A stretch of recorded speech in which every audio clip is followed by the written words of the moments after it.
Hello hello hello everyone, कैसे हैं आप सभी लोग। उम्मीद करता हूँ ठीक होंगे।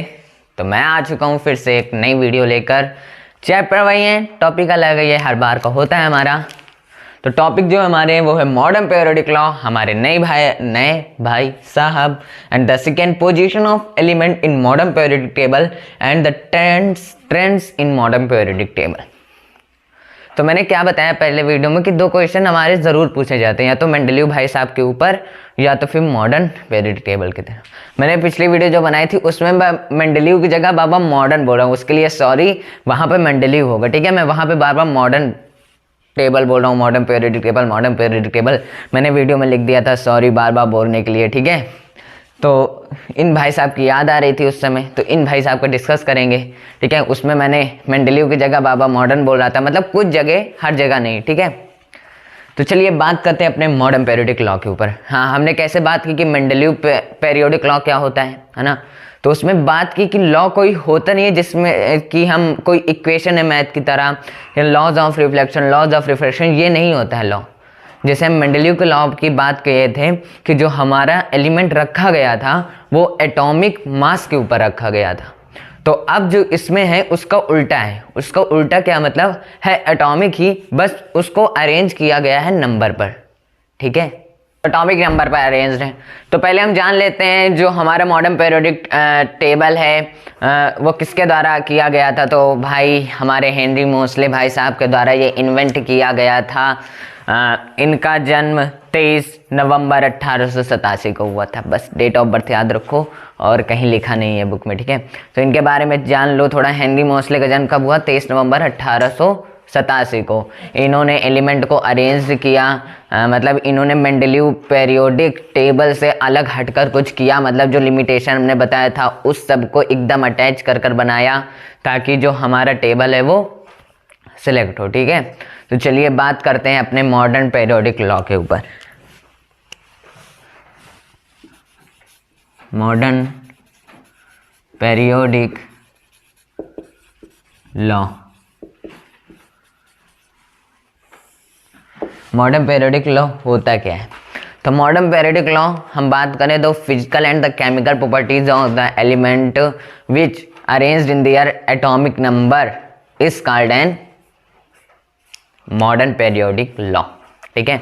मतलब कोई एलिमेंट जब अपने एटॉमिक नंबर पर कई जगह, कई बॉक्सेस पर, मतलब कहीं पर अरेंज किया गया है, तो वो क्या है? मॉडर्न पीरियोडिक लॉ है।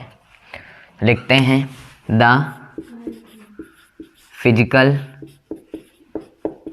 And chemical properties, the physical and chemical properties of element which arranged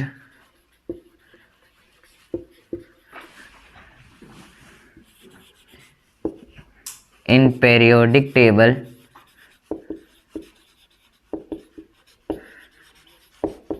to their atomic number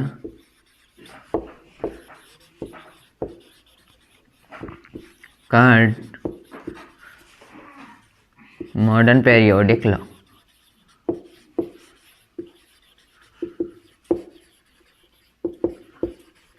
ठीक है। तो जब फिजिकल और केमिकल प्रॉपर्टीज एलिमेंट की वो अरेंज किया गया हो किस पे? एटॉमिक नंबर पर, ठीक है। मैं आगे कुछ पॉइंट और लिख देता हूँ। This table was discovered by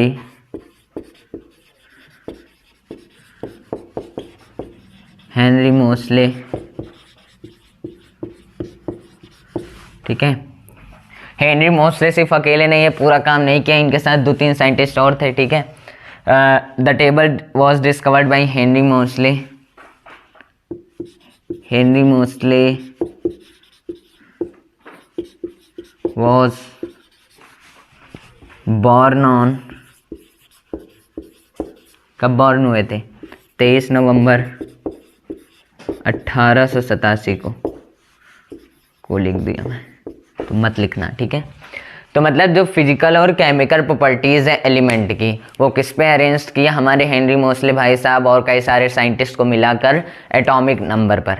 तो कहाँ ही पूछे मेंडलीव पीरियोडिक लॉ क्या है, तो एटॉमिक मासेस पर जो एलिमेंट की फिजिकल या केमिकल प्रॉपर्टीज़ अरेंज की गई हो वो मेंडलीव का भाई साहब जी का टेबल है, मेंडलीव भाई साहब जी का लॉ है। और दूसरा मॉडर्न पीरियोडिक लॉ मतलब कि जो हमारा एलिमेंट है वो एटॉमिक नंबर पर अरेंज है, वो हमारे मॉडल भाई मतलब हेनरी मोसले भाई साहब जी का पीरियोडिक टेबल है या फिर लॉ है। ठीक है, चलो अब हमने क्या पहले किस तरह हमने बात की, अगर हम किसी के बारे में बात करें तो उनके फीचर ज़रूर देखेंगे, क्योंकि हम तभी जानेंगे उन्होंने एलिमेंट को कैसे रखा, टेबल को कैसे बनाया, कितने ग्रुप थे, कितने पीरियड्स थे, क्या इन्होंने कैसे बनाया कि इनका ही टेबल आज हम लोग पढ़ रहे हैं। ठीक है, चलो इसको इरेज नहीं करेंगे, यहीं लिखेंगे। ठीक है, क्योंकि जगह है अभी हमारे पास। तो features of modern periodic table. ठीक है, तो हम पहले क्या बात किए थे फीचर में कि इसमें कितने ग्रुप्स थे, उसमें आप देखिएगा, मैं बताऊंगा नहीं ताकि आप वीडियो देखें जाकर। तो 18 वर्टिकल कॉलम होते हैं इसमें, columns is known age group.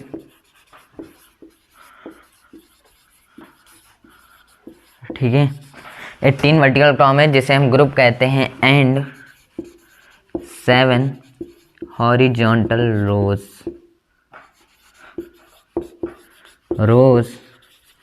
वही वाला रोज नहीं, ठीक है, कार्ड क्या पीरियड्स।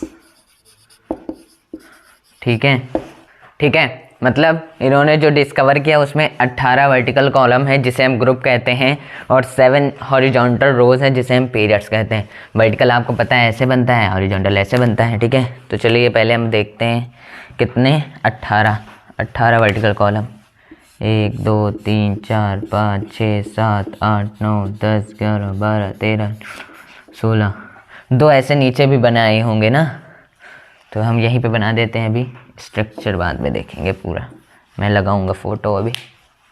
और 7 ऐसे, 1 2 3 4 5 6 7।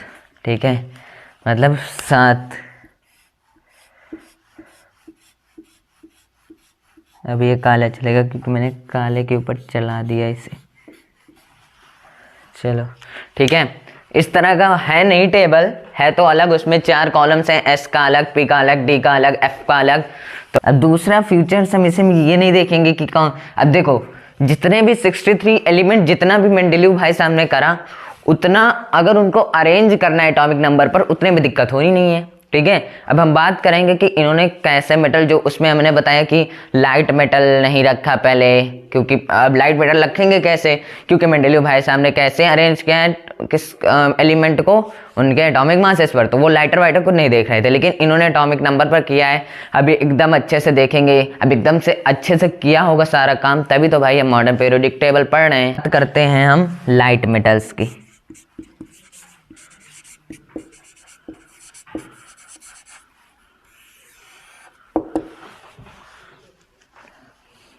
अब जो एलिमेंट इन्होंने अरेंज किया था वो अलग अलग ग्रुप में, देखो ग्रुप 18 है, 18 ग्रुप में इन्होंने हर तरह के एलिमेंट को हर तरह बॉक्सेस हर तरह ग्रुप में रखा हुआ है। तो जैसे हम लाइट मेटल्स की बात करें, तो अब जो लाइट मेटल्स हैं इन the periodic table they were arranged in the group of 1 and 2। अब 1 and 2 जो हमारा ग्रुप है वो किस पे अरेंज है, सारा लाइट, उसमें सारे लाइट मेटल्स भरे हुए हैं हमारे। ठीक है, मतलब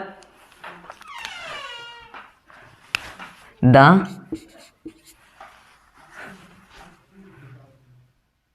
light metals in the periodic table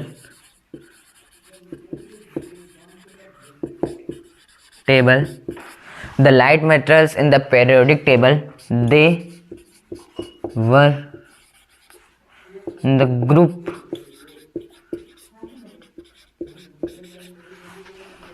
1 and 2। मतलब अब जो इनका लाइट मेटल्स हैं, इन्होंने, अब देखो हर चीज़ का अलग ग्रुप होगा तभी जाकर हम टेबल को अच्छी तरीके से पढ़ पाएंगे। अब मेंडलीव भाई साहब का क्या था कि सारे टेबल उनका भी अच्छा था, टेबल उनका भी अच्छा था। अगर हम उनके लिमिटेशन मतलब और चीज़ों पर बात ना करें तो टेबल सही था, पढ़ने में भी सही रहता, लेकिन इनका ज़्यादा सही लग रहा क्योंकि जो मेटल्स हैं अलग अलग रखा है। अब जैसे पूछ लिया गया कि लाइट मेटल्स किस ग्रुप में रखा गया है, हैवी मेटल, ट्रांजिशन मेटल, ये सब मेटल पूछ लिए गए कहाँ रखे हैं, किस ग्रुप में रखे हैं, तो ये सब बताना पड़ता है। ठीक है, तो हम फ्यूचर्स में ये भी बात कर लेंगे और हमें पता चल जाएगा कि उन्होंने एलिमेंट को कैसे रखा है और किस तरीके से रखा है। ठीक है, और टेबल किस तरीके से बना है। ठीक है, चलो तीसरा पॉइंट।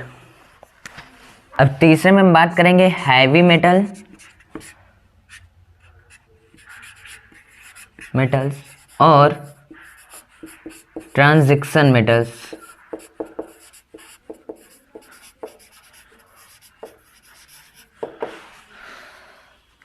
हैवी मेटल और ट्रांजिशन मेटल्स की बात करते हैं कि ये जो एलिमेंट हैं जो हमने देखा कि हैवी मेटल या लाइट मेटल उन्होंने सेट नहीं किया था, तो हम देखेंगे हैवी मेटल और ट्रांजिशन मेटल किस ग्रुप में रखे गए थे। द हैवी मेटल और ट्रांजिशन मेटल, दीज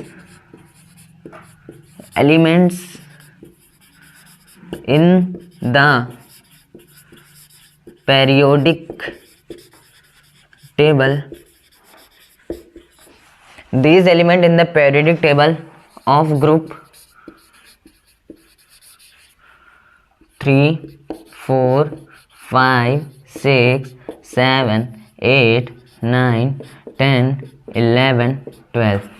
ठीक है, अब जो एलिमेंट है पीरियोडिक टेबल ग्रुप में वो 3, 4, 5, 6, 7, 8, 9, 10, 11, 12, ये कितने ग्रुप, 1, 2, 3, 4, 5, 6, 7, 8, 9, 10, सॉरी 2, 3, 4, 5, 6, 7, 8, 9, 10 ग्रुप में रखे गए थे। 10 ग्रुप मतलब 3 से शुरू हुआ था।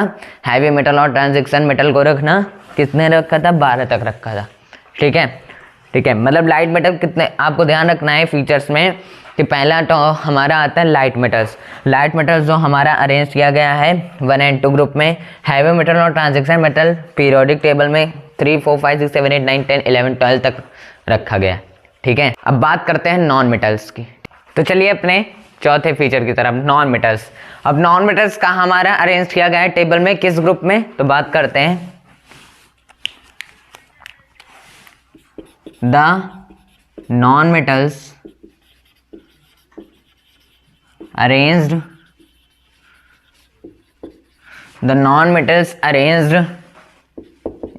in the periodic table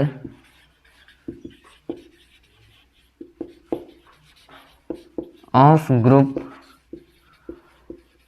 हमने वहां से कितने पे स्टॉप किया था, 12 से, तो यहाँ पे 13, 14, 15, 16, 17। ठीक है, अब 13, 14, 15, 16, 17 में एक ग्रुप में हमारा क्या है, नॉन मेटल रखा गया। ठीक है, अब बात करते हैं जीरो ग्रुप की। अब जीरो ग्रुप मतलब जीरो पीरियोडिक टेबल जो है उसमें एक जीरो ग्रुप में है, जो ग्रुप हमारा क्या है 18वें में है। तो जीरो ग्रुप है हमारा किसमें, these element in the periodic table are in group 18। ठीक है, जो हमारा लास्ट 18 ग्रुप है उसमें हमारा जीरो ग्रुप के मेटल्स, एलिमेंट्स, मेटल्स जो भी हो रखे गए हैं। ठीक है, तो ये 5 फीचर्स हमें याद रखने हैं मॉडर्न पीरियोडिक लॉ के। ठीक है, पहले मॉडर्न पीरियोडिक लॉ क्या होता है, the physical and the chemical properties of the element arranged in the atomic number is called an modern periodic law. It was discovered by the Henry Moseley. Henry Moseley was born on 23 November 1887. And the next modern periodic law के features, तो पहला first क्या था कि जो 18 vertical columns they were discovered, 18 vertical column is called an group and 7 horizontal row is called an periods. ठीक है, In the next, heavy metals, these elements are arranged in the periodic table of group 1, light metals है हमारा पहला, these elements are arranged in the group of 1 and 2. And the next, heavy metal or transition metal, these metals are arranged in the periodic table of the group 3, 4, 5, 6, 7, 8, 9, 10, 11, 12.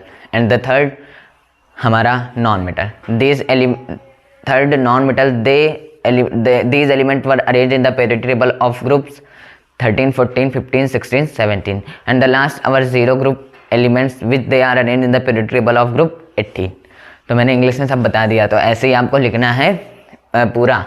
पूछा गया what is modern periodic table या फिर modern periodic law, आपको बता देना है। अगर सिर्फ ये लॉन्ग आंसर पूछा जाए तो आपको पूरा लिखना है, और आपको पूछा जाए what is modern periodic law तो सिर्फ वही लिखना है कि एटॉमिक नंबर पर एलिमेंट की फिजिकल या केमिकल प्रॉपर्टीज को अरेंज किया गया था, कोई भी एलिमेंट, ठीक है। अब बात करते हैं position of elements in modern, अभी एक टॉपिक बच रहा है हमारा। अब कहीं जगह क्वेश्चन पूछ जाता है व्हाट इज पीरियोडिसिटी, गलत बोल रहा हूँ, पीरियोडिसिटी होता है मजाक कर रहा था, ठीक है। तो लो पेरियोडिसिटी बात करते हैं। व्हाट इज पेरियोडिसिटी कहीं जगह पूछ ले जाता है। तो पेरियोडिसिटी है कुछ नहीं लेकिन है बहुत कुछ। चलो पहले हेडिंग डालते हैं, पीरियोडिसिटी, ठीक है। चलो इसकी बात करते हैं। तो पेरियोडिसिटी क्या है? The reoccurrence properties of the element when they are arranged in their increasing order of their atomic number is called periodicity। है वही जो हमारा मॉडर्न पीरियोडिक लॉ है, बस थोड़ा सा चेंज है। The reoccurrence properties of the element the reoccurrence properties of the element when they are arranged in the increasing order of their atomic number is called an periodicity। चलो लिख देता हूं मैं, क्या है? The reoccurrence properties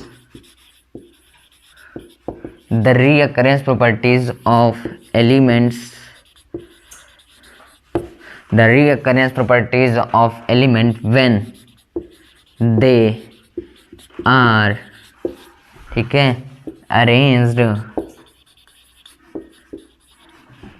in increasing order of their atomic number called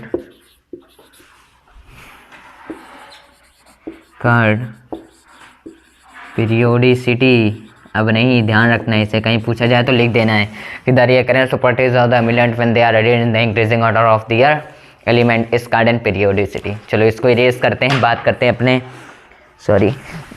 अपने next topic, position of elements in modern periodic table. Elements की position देखते हैं, ठीक है। चलो ये बात करते हैं अपने next topic, position of element in modern periodic table. पहले हमें क्या जानना है इसमें? देखो, जब हम इलेक्ट्रॉनिक कॉन्फ़िगरेशन करते हैं किसी एलिमेंट का, करते हैं ना भाई, हमने सिखाया, अलग से वीडियो डिस्क्रिप्शन में लिंक है, ज़रूर जाके देखिएगा। तो जब हम किसी इलेक्ट्रॉनिक कॉन्फ़िगरेशन करते हैं उसका, जैसे हमने 19 का इलेक्ट्रॉनिक कॉन्फ़िगरेशन करा, तो इसमें क्या होगा? 2,8,8,1। अब देखो, अब जितने भी इसमें सेल दिख रहे हैं आपको, 1 सेल, 2 सेल, 3 सेल, 4 सेल दिख रहे हैं, तो इसमें आपको जितने भी सेल दिख रहे हैं 1 2 3 4, अब इसमें 4 सेल है। अब ये 4 सेल इसमें जो दिए गए हमारे इलेक्ट्रॉनिक कॉन्फ़िगरेशन पर जो सेल आ रहा है, फिर गिर गया मेरा मार्कर। तो जो एलिमेंट हमारा अरेंज किया जाएगा वो इसके ही पीरियड्स में और जो उसमें किसमें ग्रुप्स में अरेंज किए जाएंगे, इसी पे बेस्ड होगा इलेक्ट्रॉनिक कॉन्फ़िगरेशन। मतलब अब जो एलिमेंट है हमारा, अब जैसे 19 वाला एलिमेंट जो भी हो हमारा, वो अरेंज्ड होगा। अब जैसे इसमें 4 सेल दिए गए हैं, 1 2 3 4, तो 19वें नंबर पर हमारा क्या आता है? पोटेशियम आता है। अब पोटेशियम को हमने इलेक्ट्रॉनिक कॉन्फ़िगरेशन किया 2,8,1, मैंने कितना 20 तक याद कर लेना है, ठीक है, मैंने सुनाया तो ये आपको रोज उसको देखते जाइए, याद हो जाएगा। 2,8,8,1, ठीक है, ये आया। इसमें कितने सेल आपको दिख रही है? 4 सेल ना। अब जो 4 सेल प्रेजेंट है इसमें, तो ये किस में रखा जाएगा? चौथे पीरियड्स में रखा जाएगा। तो आप किसी भी एलिमेंट, अब आपको ये ध्यान रखना है कि अगर कहीं पे पूछ लिया जाए कि जो हमारा कैल्शियम है 20 का, वो किस में रखा जाएगा, किस में रखा जाएगा, तो आपको इलेक्ट्रॉनिक कॉन्फ़िगरेशन पहले करना है और देखना है कि जो हमारा इलेक्ट्रॉनिक कॉन्फ़िगरेशन में कितने सेल आ रही हैं, वो किस में रखा जाएगा। तो अब इसमें 4 आ रही हैं, 2,8,1, है ना। तो अब ये किस में रखा जाएगा? इसका जो पीरियड्स होगा वो चौथा होगा, मतलब इसमें 4 सेल प्रेजेंट है, तो ये चौथे पीरियड्स में ये रखा जाएगा हमारा क्या? पोटेशियम, ठीक है। तो पहले हम लिख सकते हैं कि the electronic configuration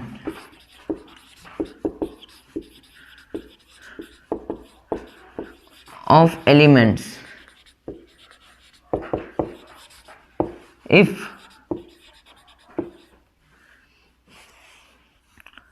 of the given element, चाहे जो भी हो, given elements number of the cell present, number of the cell present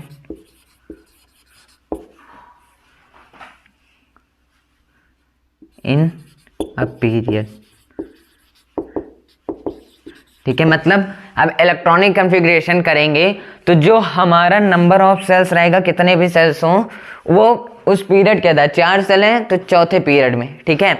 अब जैसे अब आप सोचोगे पीरियड में तो हम ऐसे कर लेंगे। अब ग्रुप की बात आए तो ये जो हमारा ये क्या पोटेशियम है, अब ये कहाँ रखा जाएगा? ग्रुप में।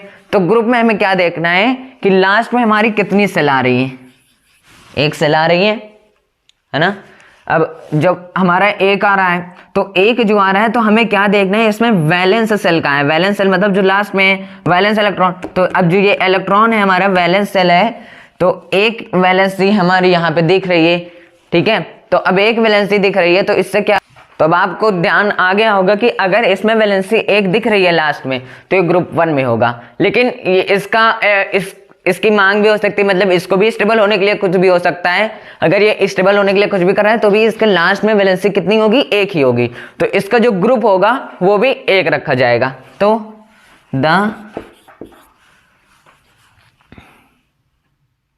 पहले इसको देखते हैं पीरियड ना। पहले पीरियड के आगे हम क्या लिख देंगे कि the element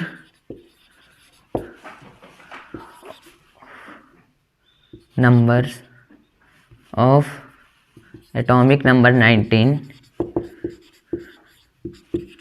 the cells, 4 cells are present, then they arranged in किसमें? 4th period. If in any element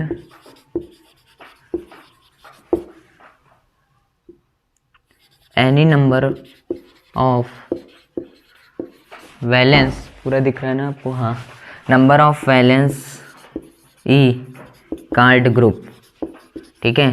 अब कार्ड ग्रुप होगा वैलेंसी जिसमें होगी लास्ट में, तो in the atomic number 19 their valency is 1, so the group of atomic number is 1, ठीक है। इतना आपको लिखना है भाई। Periodisation of elements in modern period table, मतलब कि जो इलेक्ट्रॉनिक कॉन्फ़िगरेशन है एलिमेंट का of the given element and number of present in the period, the element of atomic number 19, then 4 shell are present, then they arrange in the 4th period. If any element any number of valency card group, then the atomic number 19 their valency is 1, so the group of atomic number is 1, ठीक है, मतलब हम electronic configuration करेंगे, अब देखना है हमें कितने सेल प्रेजेंट है, तो वो पीरियड होगा, मतलब पीरियड में अरेंज होगा।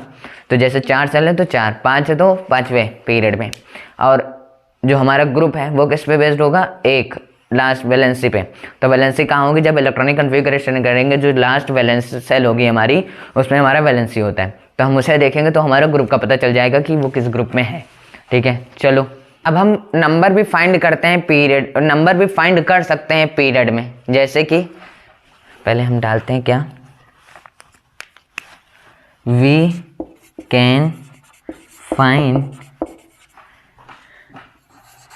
Elements number of periods are as follows. ठीक है, तो हम पा सकते हैं। ठीक है, अब होगा क्या, जो अब इसमें होता क्या है, जो पीरियड्स है हमारा, हम इसमें एक फॉर्मूला लगाते हैं 2n²। तो इसका फॉर्मूला होता है, पहले लिख लेते हैं 2n²। ठीक है, इससे क्या होगा, 2n² से 2n² ये होता है, पहले हम n जान लेते हैं। n क्या होगा, n जो होगा हमारा numbers of shell present in nucleus. ठीक है, मतलब number of shell present in nucleus, मतलब जो गिवन हो, number of given shells present in nucleus. अब जो नंबर गिवन रहेगा वो क्या होगा, हमारा दिया जाएगा। ठीक है, n की जगह रखा जाएगा। तो इसका फॉर्मूला होता है 2n²। तो अब हम किसी भी n नंबर को हम इसमें रखेंगे तो हमें क्या पता चलेगा, हमें पता चलेगा क्या, कि जो हमारे पीरियड, जैसे हमने एक ग्रुप लिया 1 लिया, अब 1 n की जगह मैं पुट कर रहा हूं, तो हमें पता चलेगा उससे क्या, कि जो हमारा पहला ग्रुप है उसमें हर ग्रुप में कितने एलिमेंट रखे गए हैं। और हम इससे जानेंगे कि कौन सा शॉर्ट पीरियड है, कौन सा वेरी शॉर्ट पीरियड है, कौन सा लॉन्ग पीरियड है, कौन सा लॉन्गेस्ट पीरियड है। ये सब हम जानेंगे इससे, किससे, position of element in modern period table. तो हम n2n² से रखेंगे। तो पहले जो हमारा सेल होती है, हर प्रकार की सेल होती है, जैसे के सेल, के सेल की बात करते हैं हम, के सेल्स याद रखनी है। अब के सेल में जैसे हमने 1 लिया, के सेल में 1 होता है, 1 पीरियड पहले हमने, तो 2n² होता है फॉर्मूला। अब 2 × 1 किया हमने, 1 का स्क्वायर, अब 1 का स्क्वायर 1, तो 2 × 1 2 आया। तो 2 एलिमेंट्स आर प्रेजेंट। अब ये क्या है, it was very short period. ठीक है, it was very short period, ये बहुत ही छोटा पीरियड है। अब बात करते हैं एल सेल्स की। एल सेल्स में हमारे 2 number of shells, number of given shell present हो गए न्यूक्लियस में, 2n² होता है। तो ये क्या हो जाएगा, 2 × 2 का स्क्वायर एल सेल में। तो कितना हो जाएगा, 2 × 2 = 4, 4 × 8, 8 elements are present. It was short period होगा, ये शॉर्ट पीरियड होगा। ठीक है, दिख रहा है ना आपको, हाँ। अब बात करते हैं एम सेल की, KLM, n भी होता है अभी, 2n² फॉर्मूला होता है। अब इसमें हम कितना पुट करेंगे, 3, 2 × 3 m। देखो के सेल में हमारे 1, L में 2, याद रखना है। के में हमारे जो न्यूक्लियस में सेल्स प्रेजेंट है वो 1 होती हैं, L सेल में 2 प्रेजेंट होती है, M सेल में 3 प्रेजेंट होती हैं। तो ये 3 का स्क्वायर, 3 × 3 = 9 होता है, 9 × 2 = 18। अब जो 18 एलिमेंट हैं, तो ये हमारा 18 एलिमेंट है। ये हम इसको 18 नहीं लिखेंगे, क्या लिखेंगे, 18 the outermost shells number is 8।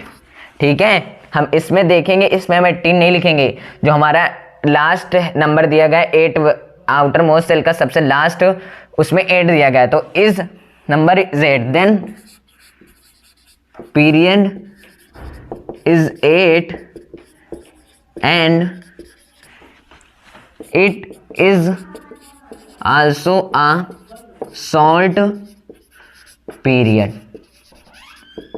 ठीक है, तो ये भी क्या है, एक शॉर्ट पीरियड है। तो हम के सेल में हमें पहले जानना है, के सेल में कितने गिवन सेल प्रेजेंट होते हैं न्यूक्लियस में, 1, और L सेल में 2, M सेल में 3। तो हमारा फॉर्मूला क्या है 2n²। n क्या है हमारा numbers of the given shell present in the nucleus. तो हम जब इसमें हम पुट करेंगे n की जगह तो हमें पता चलेगा कि जो पीरियड हमारा दिया गया है वो पीरियड में हमारे कितने एलिमेंट रखे गए हैं। तो ये तो बहुत अच्छी बात है जो हेनरी मोसलेस भाई साहब के द्वारा किया गया है। तो चलिए अभी एक सेल और बची है हमारा, उसको अरेंज करते हैं। अब बात करते हैं अपने 4th 5th पीरियड और 6th 7th पीरियड पे। तो 4th 5th पीरियड में हमारे कितने एलिमेंट हैं 18। 3 3 9 2 18। तो हमारे जो 4th और 5th पीरियड है उसमें कितने होंगे 18 होंगे। तो अब 18 एलिमेंट इसमें होंगे 4th और 5th पीरियड में, और 6th 7th पीरियड में हमारे कितने होंगे 32। ठीक है, इसमें 4th 5th पीरियड में 18 और 6th 7th पीरियड में 32। और हमें ये दोनों पीरियड क्या है लॉन्गेस्ट पीरियड, या तो हम बोल सकते हैं कि ये हमारा लॉन्ग पीरियड है। इसको इरेज कर दो, ये हमारा लॉन्गेस्ट पीरियड है। ठीक है, तो हमें याद क्या रखना है कि हम किसी भी क्या कर सकते हैं फॉर्मूले से अपने 2n² से बता सकते हैं कि किस पीरियड में कितने एलिमेंट रखे गए हैं। तो उसी पीरियड से हमने क्या बताया K सेल का बताया उसमें 2 एलिमेंट, फिर L सेल का बताया उसमें 8 एलिमेंट, फिर एक M सेल का हमने 18 किया, उसमें से जो लास्ट आउटर मोस्ट हमें देखना है तो 8 पीरियड में रखा जाएगा, मतलब उसमें 8 एलिमेंट हो गए। अब उसी जगह हमने उसके ही 18 कर लिया किसमें 4th और 5th पीरियड में, उसमें 18। अब और उसके बाद हमारा जो 6th 7th पीरियड है उसमें 32। तो जो हमारा K सेल था वो हमारा वेरी शॉर्ट पीरियड है, और जो हमारा L और M सेल है वो दोनों शॉर्ट पीरियड है, और जो हमारा 4th 5th पीरियड है वो 18 एलिमेंट है तो वो लॉन्ग पीरियड है, एंड द लास्ट जो हमारे 32 एलिमेंट है वो हमारा लॉन्गेस्ट पीरियड है। ठीक है, ये हमारा टॉपिक कंप्लीट होता है। चलते हैं अपने नेक्स्ट टॉपिक की तरफ, trends in modern periodic table. इसको इरेज करते हैं, थोड़ा सही था लेकिन इसको इरेज कर देते हैं। चलो बात करते हैं अपने trends in modern periodic table में। पहले हम वैलेंसी, फिर दूसरा एटॉमिक साइज, फिर तीसरा metallic and non metallic properties. ठीक है, मैंने पहले लिख दिया क्योंकि आज बहुत बड़ा था इसलिए मैंने कहा पहले लिख देते हैं। तो फिर आज हम एक स्केच निकालते हैं ना, ब्लू वाला। चलो वैलेंसी की बात करते हैं। तो वैलेंसी पहले बात करते हैं किसमें मॉडर्न पीरियोडिक टेबल में बात कर रहे हैं, periodic classification of valent chapter में बात कर रहे हैं। तो कैसे है valency in a period, valency जब पीरियड में होगी तो कैसे होगा, जो हमारा पीरियड होगा इंक्रीज होगा डिक्रीज होगा, कितने पीरियड तक डिक्रीज होगा कितने पीरियड तक इंक्रीज होगा। ठीक है, देखो in a period it increases respect to, देखो पीरियड में जब ये हाइड्रोजन के रिस्पेक्ट में आएगा तो 1 to 4 तक ये क्या होगा 1 to 4 पीरियड तक ये इंक्रीज होगा, उसके बाद क्या होगा ये डिक्रीज हो जाएगा। अब अगर ये होगा किसमें पीरियड में, लेकिन ग्रुप में इन अ ग्रुप, इसमें किसमें आपको याद रखना है कि in a period increases respect to hydrogen from 1 to 4 after they decreases in a group respect to oxygen, valency is increases from 1 to 7 in a group, valency remain same होगी क्योंकि इसमें जो इलेक्ट्रॉनिक कॉन्फ़िगरेशन होता है वो same होता है, क्योंकि हम हर तरह के जब इलेक्ट्रॉनिक कॉन्फ़िगरेशन आते हैं या तो लास्ट में 2 8 1 ऐसे कुछ आते हैं, तो कुछ ऐसे भी सेम होते हैं, रिमेन सेम होते हैं। ठीक है, तो जब वैलेंसी हम किस में देखेंगे ऑक्सीजन में, मतलब ग्रुप में देखते हैं, पीरियड में क्या देखते हैं सेल से देखते हैं, ये बात ध्यान रखना है, मैं पीछे ही बात की अभी। तो in a period it increases respect to H2 from 1 to 4 after they decreases in a group respect to oxygen, valency increases from 1 to 7, valency remains same as electronic configuration is same। ठीक है, अब बात करते हैं atomic size की। Atomic size क्या होता है, एटॉमिक साइज मतलब एटॉमिक साइज डिक्रीज होगा या इंक्रीज होगा, ये भी हम बात करेंगे इसमें भी। तो atomic size decreases when moves left to right in a period due to the nuclear charge. अब देखो एटॉमिक साइज डिक्रीज होता है कब, जब वो लेफ्ट टू राइट पीरियड में जाता है, लेफ्ट से राइट तक पीरियड में जाता है। जब हम लेफ्ट से राइट की तरफ पढ़ते हैं तो जो हमारा एटॉमिक साइज है वो डिक्रीज होते जाता है क्योंकि न्यूक्लियर चार्ज की वजह से वो डिक्रीज होता है। तो आपको ध्यान रखना है कि जब एटॉमिक साइज हमारा लेफ्ट टू राइट पीरियड की तरफ जा रहा है तो न्यूक्लियर चार्ज की वजह से वो क्या होगा, डिक्रीज होगा। ठीक है, इट इंक्रीज। अब इंक्रीज कब होगा, जब ये इट इंक्रीजेस, मतलब ये इंक्रीज कब होगा, down the groups as the new shell are being added. अब जब ये डाउन द ग्रुप आएगा तो ये इंक्रीज होगा, क्योंकि हम देखेंगे अब जितने भी हमारे ऐड हो रहे हैं सारे सेल्स ऐड होते जा रहे हैं, तो अब ये इंक्रीज भी होगा क्या, हमारा एटॉमिक साइज। चलो third, metallic and non metallic properties. देखो अब बात करते हैं न्यूक्लियर चार्ज की। Effective of nuclear charge acts on the valence shell. अब जो इफेक्टिव मतलब न्यूक्लियर चार्ज है वो किस पे एक्ट करता है, वैलेंस सेल इलेक्ट्रॉन के। इंक्रीजेस अक्रॉस द पीरियड, जब ये वैलेंस सेल ऑफ इलेक्ट्रॉन्स पर रिएक्ट करेगा, एक्ट करेगा हमारा न्यूक्लियर चार्ज, तो जो हमारा इंक्रीज पीरियड में इंक्रीज होगा और डिक्रीज होगा डाउन द ग्रुप। मतलब एटॉमिक साइज में क्या देखा, लाइट लेफ्ट टू राइट जाएगा तो न्यूक्लियर चार्ज की वजह से क्या होगा, ये डिक्रीज होगा। लेकिन न्यूक्लियर चार्ज जब वैलेंस सेल के इलेक्ट्रॉनिक पे एक्ट करेगा तो हमारे पीरियड में इंक्रीज होगा और डाउन द ग्रुप जब आएगा तो वो डिक्रीज होगा।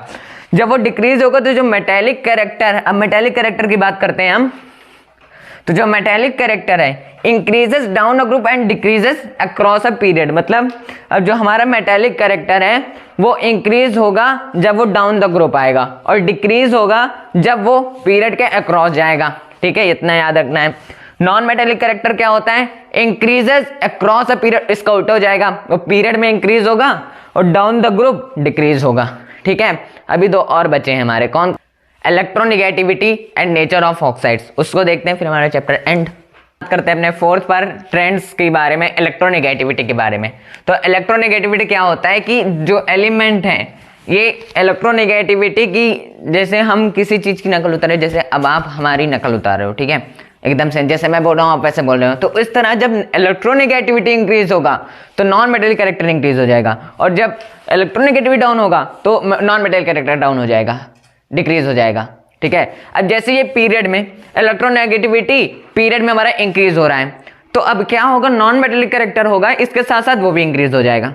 ये प्रॉपर्टीज है इसकी, ठीक है, किसकी, इलेक्ट्रोनेगेटिविटी की। अब जब इलेक्ट्रोनेगेटिविटी डाउन द ग्रुप आ रहा है और डिक्रीज हो रहा है तो उसी तरह क्या हो जाएगा, हमारा ये नॉन मेटेलिक कैरेक्टर भी डिक्रीज हो जाएगा। जब ये बढ़ेगा तो नॉन मेटेलिक कैरेक्टर बढ़ेगा, जब ये नीचे आएगा तो हमारा नॉन मेटेलिक कैरेक्टर नीचे आएगा, डिक्रीज होगा ग्रुप की तरफ, मतलब पीरियड की तरफ बढ़ेगा दोनों, और डाउन द ग्रुप जब आएगा तो दोनों नीचे आएंगे साथ में। ठीक है, ये होता है हमारा इलेक्ट्रोनेगेटिविटी। अब बात करते हैं नेचर ऑफ ऑक्साइड्स की। नेचर ऑफ ऑक्साइड क्या होता है, जब moving from left to right in a period due to increase in non metallic character. जब कोई पीरियड में हमारे एलिमेंट लेफ्ट टू राइट जा रहा है तो वो किसकी वजह से, जब नॉन मेटेलिक कैरेक्टर इंक्रीज हो रहा है तो वो लेफ्ट टू राइट पीरियड में जा रहा है। अब बात देखो, बात यहाँ नहीं आती है, ये तो हमें पता है कि नॉन मेटेलिक कैरेक्टर इंक्रीज होता है, लेकिन जो बेसिक नेचर है हमारा ऑक्साइड का, बेस, जो नेचर ऑफ ऑक्साइड में जो हमारा बेस आता है, ध्यान रखना है, बेस हमारा क्या होगा, डिक्रीज होगा जब वो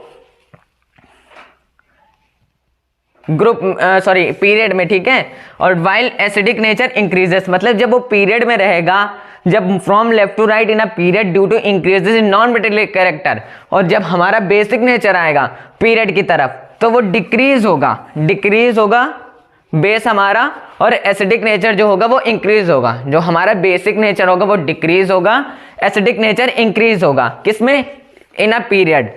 और on moving down the group reversed, मतलब जब वो डाउन द ग्रुप आएगा तो इसका रिवर्स हो जाएगा। रिवर्स मतलब अब जो बेसिक नेचर ऑफ ऑक्साइड है वो इंक्रीज हो जाएगा और एसिडिक नेचर डिक्रीज हो जाएगा। तो ट्रेंड्स में हमें यही बताया गया है कि जो एलिमेंट हमारा मूव हो रहा है या कहीं पे रखा जा रहा है तो उसका जो सिचुएशन है वो क्या बताई जा रही है, तो हमें ये बताना है। ये 5 है हमारे, कौन कौन से, valency, atomic size, metallic and non metallic properties, और electronegativity and the nature of oxide. ठीक है, तो बस इतना ही पढ़ना है आज। हमारे chapter periodic classification of element खत्म होता है। तो हम नेक्स्ट वीडियो में क्या बात करने वाले, नेक्स्ट वीडियो में हम मॉडल पेपर सॉल्व, मतलब मॉडल पेपर क्या, हम जितने भी क्वेश्चन मॉडल पेपर की तरह हर मॉडल पेपर के क्वेश्चन हम उठा के लाएंगे और करेंगे, जितने भी सिर्फ क्वेश्चन आंसर साथ में। ठीक है, और कुछ ऐसे क्वेश्चन ऐसे भी दिए जाएंगे जो आपको सॉल्व करना पड़ेगा वहाँ पे। तो मिलते हैं अगले वीडियो में, पढ़ते रहिए, मचाते रहिए, बाय बाय।